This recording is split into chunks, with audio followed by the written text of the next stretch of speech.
आटे की सब्जी। वर्षा की जब शादी हुई तब उसकी सास ने उसे एक ही बात सिखाई थी कि रोटी सबसे बड़ा ईमान होती है। वर्षा बहू, रोटी ही ससुराल का सबसे बड़ा ईमान होती है, समझी? जी माँ जी। इसलिए याद रखना, अगर रोटी नहीं तो कुछ भी नहीं। रोटी हमेशा गरम गरम और फूली फूली हर थाली में होनी चाहिए। जी माँ जी, समझ गई। बस ये बात हमारे वर्षा के दिमाग में कुछ इस तरह फिट हुई है कि आटे की रोटी के अलावा उसे और कुछ दिखता ही नहीं। जब तक उसके पति थे तब भी वो आटे की गरम गरम रोटियां बनाती थी और उसने अपने दोनों बेटों को भी यही आदत डाली हुई है कि आटे की रोटी ही बेस्ट होती है, चावल तो बस कभी कभार ही खाने चाहिए। ये लो गरम गरम रोटी, लो अब कुछ दिन माँ के हाथ की रोटियां खा लो भैया, इसके बाद तो आपको भाभी के हाथ का ही खाना खाना है। हाँ, युवराज सही कह रहा है। मैंने सुना है नंदिनी बड़ा ही अच्छा खाना बनाती है। हाँ, रोज रोज नए नए डिशेस की फोटो तो भेजती रहती है वो। वाह, फिर तो सबके मजे ही है, क्योंकि मुझे भी ऐसी बहू चाहिए थी जो रोज कुछ अलग सा ही बनाए। हाँ, भाभी आएंगे तो कुछ अलग सी सब्जी खाने को मिलेगी। वो बात भी सही है। अब मेरी तो उम्र हो गई है, मुझसे इतना ताम झाम अब होता नहीं ज्यादा। वो आएगी तो उससे बनवा देना रोज अलग अलग पकवान। उसे बहुत शौक है खाना बनाने का। होना भी चाहिए, आखिर इंसान रोटी के लिए ही तो काम करता है। रोटी ही सबसे बड़ा ईमान है। अब माँ आपके भी आराम के दिन आने वाले हैं, बस अगले महीने की राह देखिए। विराज के साथ अगले महीने की राह तो सब लोग देख ही रहे थे। नंदिनी भी अपने होने वाले ससुराल में एक अच्छी बहू बनने के लिए जोरों शोरों से तैयारी कर रही थी। अरे ये क्या कुकिंग बुक्स लिखती रहती है सारा दिन नंदिनी बेटा? सबको पता है तू अच्छा खाना बना लेती है। अरे मम्मी, यहाँ खाना बनाने में और ससुराल में अपने खाने से सबका दिल जीतने में काफी फर्क होता है। अरे लेकिन तू एक बार उन्हें अपने हाथों की बिरयानी खिलाएगी ना, सब लोग तेरे कायल हो जाएंगे। आप ना बस यूं ही मेरी तारीफ करती रहती है। अरे अपनी बेटी की तारीफ नहीं करूंगी तो किसकी करूंगी अब? और मैं बेफिजुल में तेरी तारीफ नहीं कर रही हूँ, तू सच में अच्छा खाना बनाती है। मम्मी, मैं चाहती हूँ जिस तरह आप मेरी तारीफ कर रहे हैं ना, उसी तरह मेरी सास भी मुझसे इम्प्रेस हो जाए बस। क्योंकि अगर ससुराल में आपसे आपकी सास खुश है तो समझो आपका पूरा ससुराल भी आपसे खुश है। ये बात तूने सुलह ने सच कही। वैसे मैं तुझे एक अंदर की बात बताती हूँ, तेरी दादी ना मुझसे कभी खुश नहीं रहती थी। मैं चाहे कितना भी अच्छा खाना बना लूं, कितना भी अच्छा काम क्यों ना कर लूं, न जाने कहां से मेरे काम में खाने में मिनमेट निकाल ही लेती थी। इसलिए तेरी बात सच है कि सास का दिल जीतना बहुत जरूरी है। देखा माँ, इसलिए मैं ये सब कुकिंग बुक्स देख रही हूँ, जिससे मैं उन्हें अलग अलग तरह की सब्जियां और पुलाव बनाकर खिला सकूं। ठीक है देख ले, और अपने साथ ले भी जाना ये बुक्स, क्योंकि मेरी सास तो अभी रही नहीं। ये सब तुझे ही मुबारक है। नंदिनी जहां अपनी सास का दिल जीतने के बारे में सोच रही थी, लेकिन बिना ये जाने कि शादी के बाद न जाने उसे क्या क्या नखरे उठाने पड़ सकते हैं। शादी में दूल्हा दुल्हन खाना खा रहे हैं। आप ये लीजिए मटर पुलाव। अरे नहीं, मटर पुलाव विकास को नहीं पसंद बेटा। लेकिन ये सच में अच्छा बना है, आप खाकर तो देखिए।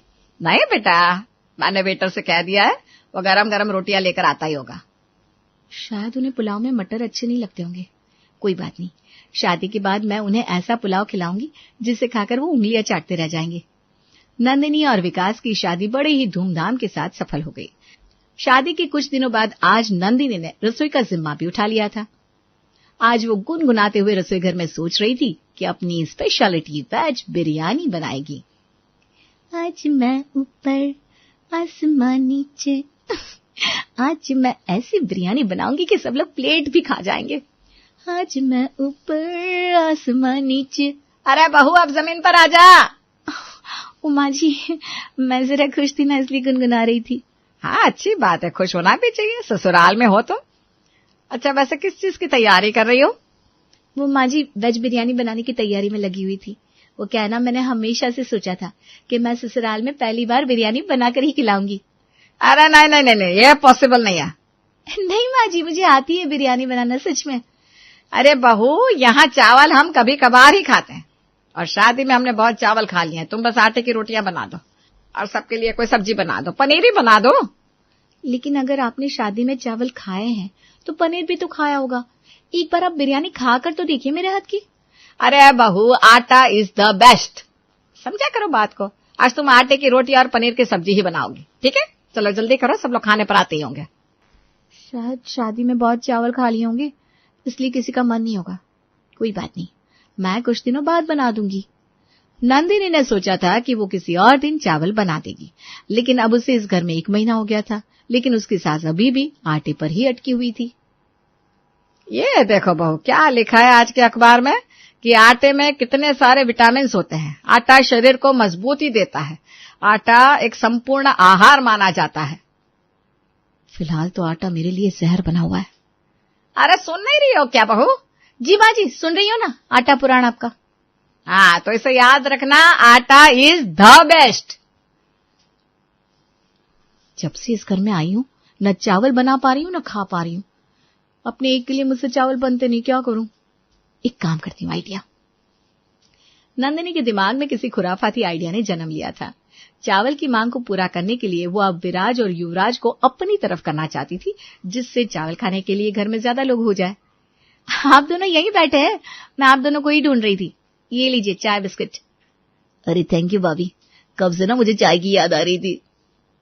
ये बिस्किट तो काफी अच्छा है ना? पता ही अच्छा क्यों लग रहा है? क्यों? क्योंकि ये चाय के साथ है। कुछ चीजों के साथ में खाने में ही मजा आता है, जैसे चाय और बिस्किट, ब्रेड और बटर, नींबू के साथ पानी और दाल के साथ चावल, है ना? हाँ भाभी, ये आपने बिल्कुल सही कहा। बिस्किट ना चाय के बिना बिल्कुल भी अच्छा नहीं लगता। हाँ, वैसे ही दाल के साथ चावल भी अच्छे लगते हैं ना? हाँ, लेकिन हम तो उसे रोटी के साथ भी खा लेते हैं। क्योंकि गद्धो, तुम्हारी माँ ने तुम्हें चावल कभी ज्यादा खाने ही नहीं दिए। हाँ, हम खा लेते हैं। लेकिन जरा सोचो, दाल मखनी हो, साथ में जीरा राइस बना हो और उस पर हम दाल डाल रहे हो, फिर उसको अच्छे से मिलाकर उस पर प्याज रख रहे हो। मुंह में पानी आ रहा है, मेरे मुंह में बहुत पानी आ रहा है। अब तुम इस तरह बताओगी तो किसी के भी मुंह में पानी आ जाएगा। हाँ, लेकिन मैं खुद के लिए चावल बनाती नहीं, सोचती हूँ कौन साथ में खाएगा। अरे भाभी, आज ना आप चावल बनाइए, मुझे भी बड़ी इच्छा हो गई है चावल खाने की। सच? हाँ, मुझे भी कढ़ाई वाली दाल और जीरा राइस खाना है। बनाओ बनाओ चावल आज। ठीक है, तो आज फिक्स रहा, मैं कढ़ाई वाली दाल और साथ में जीरा राइस बनाती हूँ। नंदिनी ने युवराज और विराज को आज चावल खाने के लिए तैयार कर लिया था, लेकिन जैसे ही चावल और दाल टेबल पर आते हैं, वर्षा के नखरे शुरू हो जाते हैं। अरे बहू, आज ये चावल क्यों बनाए? दाल के साथ आटे की रोटी बना देती। माँ जी, युवराज और विराज को भी ना चावल खाने का बड़ा ही मन था। आप खाकर देखिए ना, बड़ा ही स्वाद बना है। अरे बहू, इससे तो अच्छा मैं आटा ही खा लूं। मुझे नहीं चाहिए चावल, मुझे तो तू रोटी ही दे दे या फिर कच्चा आटा ही दे दे। अरे माँ, ऐसा मत बोलो, नंदिनी आपके लिए जल्दी से रोटी बना देगी। हाँ माँ, आटा क्यों खाएंगे आप? भाभी, माँ के लिए रोटी बना दीजिए ना। एक काम कर, मेरे लिए बना रही है तो इन दोनों के लिए भी एक एक बनाई दे। अरे पर ये दोनों चावल खा रहे हैं ना माँ जी। अरे एक एक रोटी खानी जरूरी है, मैं कह रही हूँ ना, तो बना दे। ठीक है माँ जी। आपको आटा खाना है ना कच्चा? ठीक है, कल से आपको सिर्फ आटा ही मिलेगा माँ जी। नंदिनी अब जंग का आगाज कर चुकी थी और उसका हथियार था आटा। अब देखते हैं कि इस हथियार से कब तक दुश्मन बच पाता है। माँ जी प्रणाम। प्रणाम बहू, खुश रह। माँ जी, आपको पता है, आप बिल्कुल सही कह रही थी। मैं तो हमेशा सब कुछ सही कहती हूँ, लेकिन तू किस बात की बात कर रही है, पहले वो बता। अरे माँ जी, आटे के बारे में आप बिल्कुल सही कह रही थी कि उसमें ना बहुत ताकत है, हमें खाना चाहिए। इसलिए मैंने आज निश्चय किया है कि आज से मैं सब कुछ आटे का ही बनाऊंगी। आप बस आटा खाते जाइए, खाते जाइए, खाते जाइए और मजबूत बनते जाइए।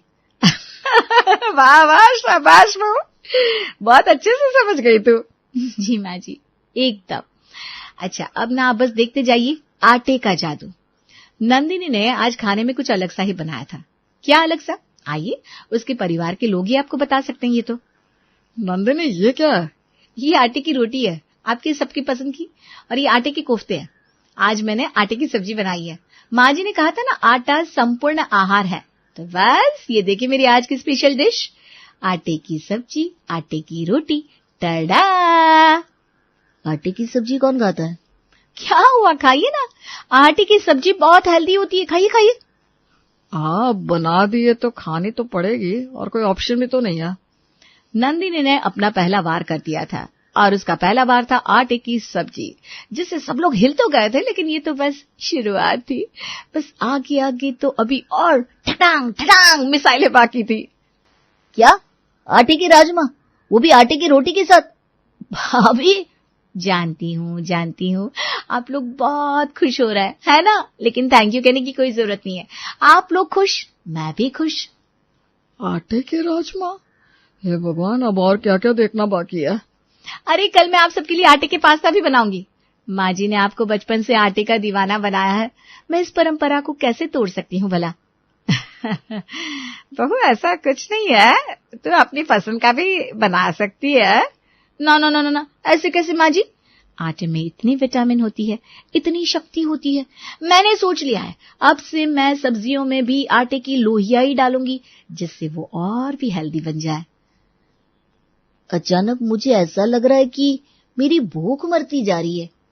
तुम कहो तो नींबू पानी ले आऊं? उसमें भी ना थोड़ा सा आटा मिला दूंगी, पक्का। हाँ नहीं।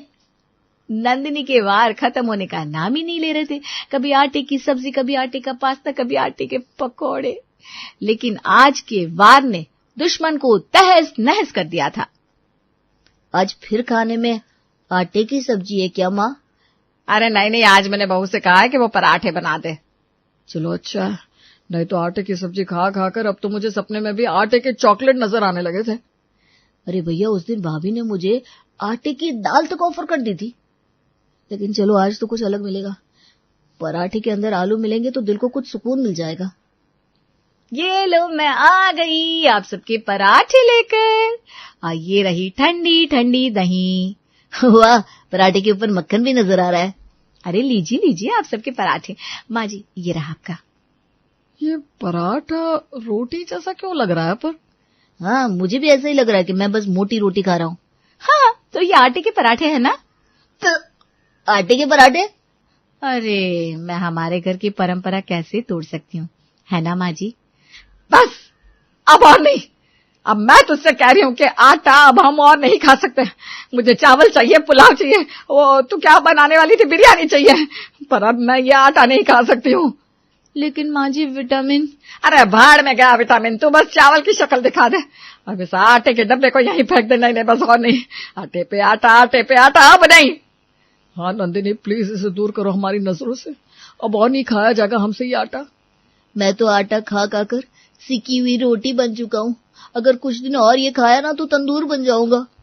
ठीक है, अब आप सब इतना ही कह रहे हैं तो मैं चावल ही बना देती हूँ, लेकिन कोई जबरदस्ती नहीं है। अगर आपको आटे की। नहीं। बनारस में रहने वाले पांडे जी का बहुत बड़ा और भरा पूरा परिवार था।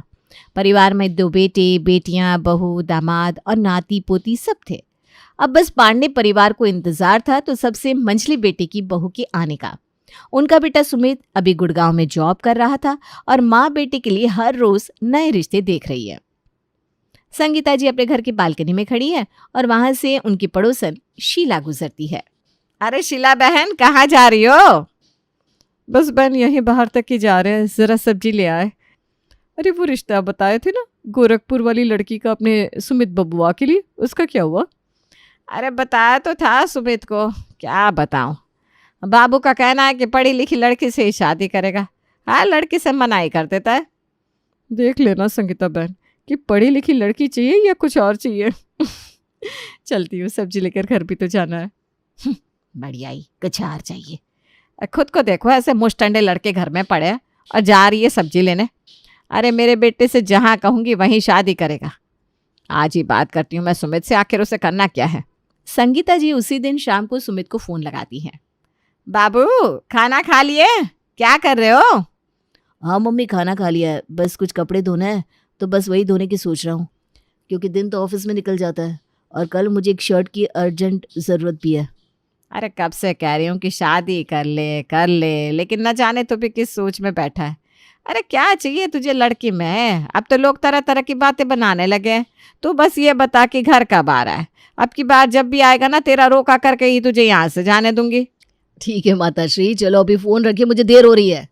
इतना कहकर सुमित फोन रख देता है। अगले दिन सुमित ऑफिस जाता है और अपनी गर्लफ्रेंड दामिनी से मिलता है। क्या हुआ जनाब, सुबह सुबह मूड क्यों उखड़ा हुआ है आपका? अरे कुछ नहीं, बस यूं ही। यूं ही तो नहीं। अच्छा एक काम करो, अभी अपना ज़रूरी काम निपटा लो, हम 10:30 पेंट्री में मिलते हैं। फिर सुमित और दामिनी पेंट्री में मिलते हैं। डार्क कॉफ़ी ऑर्डर कर दी है, आती होगी। आराम से बैठो और बताओ क्या हुआ। यार तुम मुझे कितना समझती हो दामिनी, मैं अब तुम्हारे बिना नहीं रह सकता हूँ। और उधर मम्मी एक एक शादी की रट लगा कर बैठी है कि शादी कर लो शादी कर लो। अरे तो फिर परेशान क्यों सुमित, चलो मुझे लेकर अपने घर। आपकी मम्मी पापा को खुश नहीं कर दिया तो कहना। अरे बात ये नहीं है कि मैं तुम्हें घर नहीं ले जा सकता, लेकिन उनकी सोच तो आज भी वहीं अटकी हुई है। एक लड़की जो साड़ी में आएगी और उनके किचन को संभालेगी। ओह, अब मैं क्या कह सकती हूँ। चलो मैं ही कुछ करती हूँ, बस तुम मेरा साथ देना। दामिनी सुमित के हाथों पर अपना हाथ रख देती है। कुछ दिनों के बाद दोनों की दस्तक होती है पांडे निवास पर। हे माँ, माता जी, ये मैं क्या देख रही हूँ। तभी संगीता जी भागती हुई आती हैं। अरे क्या हुआ मेघा, क्यों चिल्ला रही है? मेघा गेट की तरफ इशारा करती है। संगीता जी देखती हैं कि सुमित और दामिनी खड़े हुए हैं। दामिनी कायदे से सूट पहनकर आई है और बहुत ही शालीनता के साथ खड़ी है। सुमित भाई, बाहर क्यों खड़े हो, अंदर आओ। और ये कौन है तुम्हारे साथ? कुछ नहीं मम्मी, मैं ये देख रहा था कि भाभी का फिल्मी ड्रामा अभी तक खत्म हुआ नहीं है, बल्कि ये तो दिन ब दिन और भी ज्यादा फिल्मी होती जा रही है। अरे अब तो तेरी भाभी को ब्लॉगिंग का भूत सवार हो गया है। तब तक राजीव भी आ जाता है। और बेटा सुबह सुबह आज वो भी अचानक, सब ठीक तो है ना? सुमित पापा के पैर छूता है और दामिनी को इशारा करता है पैर छूने के लिए। फिर जैसे ही दामिनी पैर छूने के लिए झुकती है तो राजीव जी दामिनी को रोक देते हैं। अरे नहीं नहीं नहीं, हमारे यहाँ बेटियां पैर नहीं छूती। लेकिन पापा, अगर दामिनी बेटी ना होकर। इतना कहकर वो चुप हो जाता है। ये सुनकर संगीता जी की त्योरियां चढ़ जाती हैं। मतलब क्या है तुम्हारा सुमित? तभी मेघा पानी लेकर आती है। आप भी ना कमाल करती हो मम्मी जी, तभी तो कहती हूँ आपको कि एकता कपूर की सीरियल्स देखा करो, एकदम अपडेटेड रहोगी आप। अरे सीधी सी तो बात है, देवर जी कहना चाह रहे हैं कि अगर बेटी ना हो तो। अरे मतलब बहू मम्मी जी। मेघा, तुम किचन में जाकर चाय बना कर लाओ। ये सुनकर मेघा किचन में चाय बनाने जाती है। फिर सुमित पूरी बात अपने माँ बाप को बताता है। देखो बेटा, ये अब से पहले हमारे यहाँ नहीं हुआ है। अरे हम बनारस के पंडित हैं, कोई क्या कहेगा कि बेटा दिल्ली से लव मैरिज करके लाया। थोड़ा हमारी इज्जत का तो ख्याल किया होता। अरे ठीक है संगीता जी, थोड़ा धीरज से काम लो। बच्चा बड़ा हो गया है, जमाना बदल रहा है, थोड़ा हमें भी तो बदलना होगा। यहाँ मेघा अपनी दोनों ननद को फ़ोन करके घर बुला लेती है और दोनों ननद भी अब अपनी भाभी से मिलने आ जाती हैं। थोड़ी ही देर में दरवाजे से बड़ी तेज़ी से आती हुई 2 औरतों की एंट्री होती है। ये औरतें कोई और नहीं बल्कि इस घर की बेटियां चेतना और समता थी। मम्मी मम्मी, ये मैं क्या सुन रही हूँ, मुझे तो विश्वास नहीं हो रहा। हाँ मम्मी बताओ, ये क्या बात हुई, ये सही है क्या? अरे रुको रुको जरा, तुम लोग इतना परेशान क्यों हो रहे हो? वैसे ये बताओ, तुम्हें इस बात की जानकारी किसने दी? तभी मेघा वहां आ जाती है। मेघा के आते ही वो कोमलिका की तरह अपने बाल घुमाती है। ये काम मेरे अलावा और कौन कर सकती है पापा जी? जहाँ धुआं ना भी हो, हमारी मेघा बहू वहां प्रचंड आग लगवा सकती है, वो भी बिना माचिस और केरोसिन के। मम्मी जी। सुमित, ये लड़की तुमको कहाँ मिली? इसके बारे में सब पता कर लिया है तुमने? हाँ दीदी, मैं और दामिनी एक ही कंपनी में पिछले 3 साल से काम कर रहे हैं। मैं उसे बहुत अच्छे से जानता हूँ। घर का काम कर लेती हो कि नहीं? आजकल जॉब वाली लड़कियों के ना बड़े ही नखरे हैं। हाँ जी दीदी, मुझे सब काम आता है। आपकी आवाज तो बड़ी अच्छी है। भाभी, आपकी आवाज के साथ आपकी स्माइल भी बड़ी प्यारी है। हाँ, ये बात तो सही कह रही हो तुम दोनों। मैंने भी अभी अभी देखा, मुस्कुराहट तेरी बड़ी ही प्यारी है बहू। क्या बत्ती सी है, एकदम ऊपर वाले ने चुन चुन कर दांत लगाया है, ऐसा लगता है। सुमित चौंक जाता है। क्या कहा मम्मी आपने, बहू?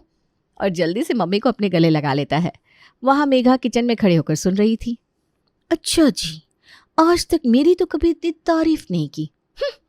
बत्ती सी, अरे ये बत्ती सी तोड़ दूंगी मैं, पहले आने तो दो एक बार घर में। मेरे आगे तो कहीं भी नहीं लगती ये। अब दोनों के घर वालों की मर्जी से दामिनी और सुमित की सगाई पक्की हो जाती है और जल्दी ही शादी भी होने वाली थी। यहाँ दामिनी की सगाई हो जाती है, वहाँ दामिनी की टेंशन बढ़ती जा रही थी। फिर एक दिन दामिनी अपने घर अपनी मम्मी से बात कर रही थी। दिखाई डेंटिस्ट को बेटा, क्या कहा डेंटिस्ट ने? डॉक्टर ने 3 दिन बाद फिर बुलाया, लेकिन मम्मी मुझे बहुत टेंशन हो रही है, मैं क्या करूँ, मुझे कुछ भी समझ में नहीं आ रहा। अरे बेटा घबराती क्यों है, सब अच्छा होगा। तू एक काम क्यों नहीं करती, मैं तुझसे कब से कह रही हूँ, तू एक बार ना हिम्मत करके सुमित को इस बारे में बता दे। नहीं नहीं मम्मी, मैं इस बारे में सोच भी नहीं सकती।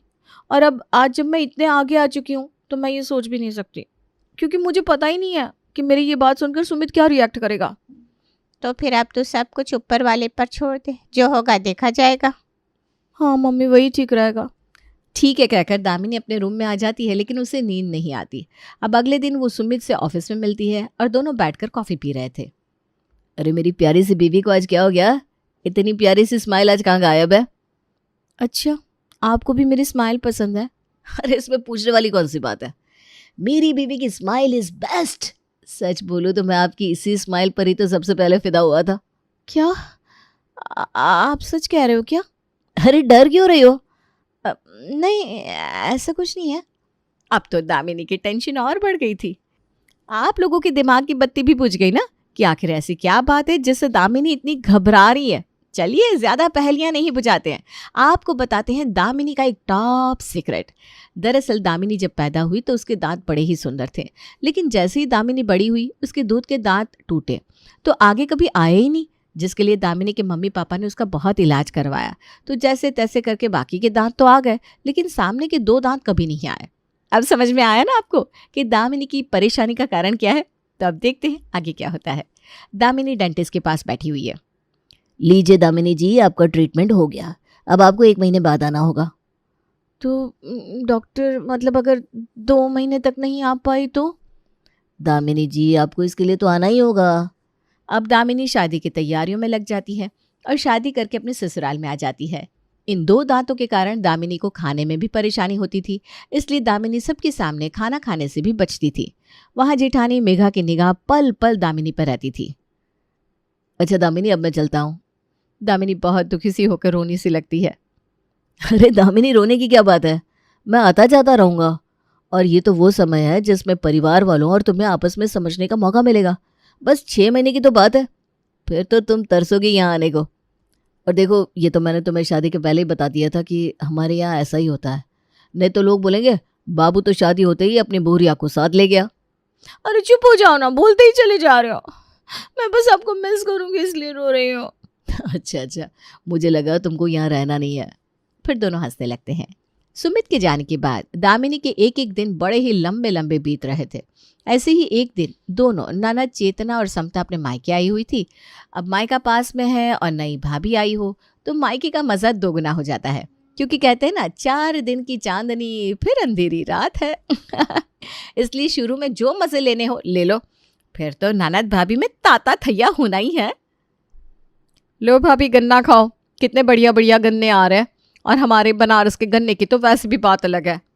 अब दामिनी को समझ में नहीं आता कि वो क्या कहे, क्योंकि गन्ने खाना आप समझ गए ना, बड़ी ही टेढ़ी खीर है भैया। और ऊपर से दामिनी के सामने के 2 दांत तो पहले ही नकली थे और गन्ने तो उन्हीं से खाए जाते हैं। नहीं दीदी, मैं गन्ने नहीं खाती हूँ। क्या आप गन्ने नहीं खाती? अरे कितने मीठे गन्ने हैं, आप ठहरी दिल्ली की। अरे ऐसे देशी गन्ने आपको नसीब भी नहीं हुए होंगे, खाइए खाइए। अब दामिनी घबरा जाती है क्योंकि उसे समझ में नहीं आ रहा था कि वो क्या कहे। और मेघा दामिनी की शक्ल देख रही थी, क्योंकि वो समझ रही थी कि कुछ तो गड़बड़ जरूर है। क्या हुआ देवरानी जी, खा कर देखिए। नहीं, एक्चुअली ना मुझे गन्ने से एलर्जी है। लेकिन मेघा समझ जाती है। अरे भाई जेठानी जो ठहरी, वो लगातार मेघा पर नजरें बनाए रखती। दामिनी कभी भी किसी के सामने खाना नहीं खाती। ये भी मेघा को खटकता था, क्योंकि उसके 2 दांतों के चलते उसे डर लगता था कि कहीं उसका टूथ कैप सबके सामने निकल ना जाए। एक दिन सुबह सुबह दामिनी अपने रूम में तैयार हो रही थी, तभी मेघा अचानक से दामिनी के कमरे में घुस जाती है। लेकिन ये क्या, दामिनी अपने टूथ कैप निकाल कर उनको साफ कर रही थी। मेघा को अपने कमरे में देखकर दामिनी की सांसें अटक गई और अपने टूथ कैप को अपनी मुट्ठी में छिपा लेती है। क्या कर रही हो दामिनी? अब दामिनी बोल भी नहीं सकती थी, इसलिए वो बस स्माइल करती है। अरे ऐसे क्यों कर रही हो दामिनी, क्या हुआ? दामिनी को कुछ समझ में नहीं आता। वो जल्दी से वॉशरूम में घुस जाती है और अंदर से आवाज लगाती है, भाभी मैं अभी ना कर आती हूँ, वो बहुत लेट हो गया है, मम्मी जी डांटेंगी ना, आप नीचे जाइए, मैं अभी आती हूँ। अरे बाबा, ये क्या था? कुछ तो गड़बड़ है मेघा। अब दामिनी के उस टूथ कैप को 2 महीने पूरे हो चुके थे। दिन रात दामिनी को यही टेंशन थी कि कहीं कुछ गड़बड़ ना हो जाए। फिर एक दिन दामिनी हिम्मत करके सासू माँ से पूछती है, मम्मी जी आपसे एक बात कहूँ? हाँ हाँ बोल बेटा, क्या हुआ, क्यों इतना सोच रही है? वो मम्मी जी मैं क्या कह रही थी कि मैं कुछ दिनों के लिए घर आऊँ। क्या है ना, जब सुमित जी आएंगे बनारस तो मैं इनके साथ वापस आ जाऊंगी। ठीक है दामिनी बहू, चली जाओ अगर तुम्हारा मन है तो। तभी डोरबेल बजती है। मेघा बहू देखो तो दरवाजे पर कौन है? सामने ताई सास खड़ी थी। अरे संगीता कैसी है? मैंने कहा तुझसे मैं ही मिलाती हूँ। अब तो 2 बहुएं आने के बाद तू और ज्यादा बिजी हो गई। अरे नहीं भाभी, ऐसी कोई बात नहीं है। बस जब से शादी हुई है ना तब से कुछ ना कुछ काम लगा रहता है। अभी चेतना और समता होकर गई है। अरे जब बेटियां पास में रहती है तो आना जाना लगा रहता है। अच्छा मैं ये कहने आई थी, दामिनी की शादी के बाद वाली जो हमारी पूर्वजों की पूजा होती है वो नहीं करवानी तुम्हें? अरे हाँ दीदी, मैं तो भूल ही गई थी ये बात। तुम भी ना कमाल करती हो संगीता। अरे हम ऐसे ही जिठानी बने नहीं बैठे, हमें पता था तुम पक्का भूल जाओगी। अच्छा सुनो, जल्दी से कल ही पंडित जी से मुहूर्त निकलवाओ और सुमित को बुला लो। ठीक है भाभी, कल ही हम जाते हैं पंडित जी के पास। तब तक दामिनी उन दोनों के लिए चाय पानी ले आती है और फिर दोनों के पैर छूती है। अरे कैसी हो छोटी बहू, कैसा लग रहा है यहाँ हमारे बनारस में? अच्छा है ताई जी। आज ही कह रही थी एक बार दिल्ली का चक्कर लगा कर आती हूँ, सुमित के साथ वापस आ जाऊंगी।